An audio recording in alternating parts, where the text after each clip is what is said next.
Hello friend नमस्कार। आज एक बार शिव चतुर्दशी पूर्व एक बार करा जाए लोपा मैडम भोग बर्तमान एक बार देवे मु बैक साइड कैमेरा करुच्ची लोपा मैडम कौन भोग देवे देखिए। लोपा मैडम बर्तमान भोग दौरान एक बार काली शिव चतुर्दशी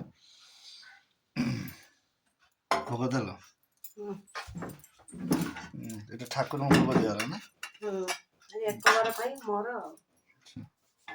ତୁମର କଣ ଏକ ତ ସମସ୍ତଙ୍କର ତୁମର କଣ ତୁମେ କରୁଛ କି?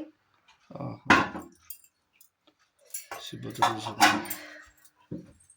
କାଲି ଆଜି ଉପାସ ଆଜି ଅଧା ଉପାସ ଆଜି ଅରୁଆ ଭାତ ବୋଧେ?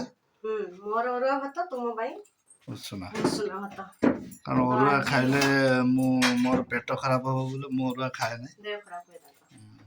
ତ ଆଜି ଆମର ଲୋପା ମ୍ୟାଡମଙ୍କର ଅରୁଆ ଏକ ବାର ପାଇଁ ସ୍ପେଶାଲ ହେଲା ମୁଁ ବନେଇଛି ଅରୁଆ ଭାତ ଉଷୁନା ଭାତ ସାଲାଡ ଆଳୁ ବାଇଗଣ ଆଉ କୋଳି ବଢି ପକେଇକି ତରକାରୀ ହେଇଛି ମୁଗ ଡାଲି ହେଇଛି ଆଉ ଉଲକୋବି ଆଳୁର ଭଜା ହେଇଛି ଲଙ୍କା ଅଛି ପିଆଜି ଖିଆଯିବ ଏଇଟା ତମର ଯାହା ତୁମର ଅଲଗା ଦେଇଛୁ ମୋର ଅଲଗା କାରଣ ମୋର ଅରୁଆ ଭାତ ନା ମ୍ୟାଡମଙ୍କର ଅରୁଆ ଭାତ ମୋର ଉଷୁନା ଭାତ ବାକି ଭୋଗ ଏଠି ଦେଇଦେଲେଣି ଠାକୁରଙ୍କ ପାଇଁ।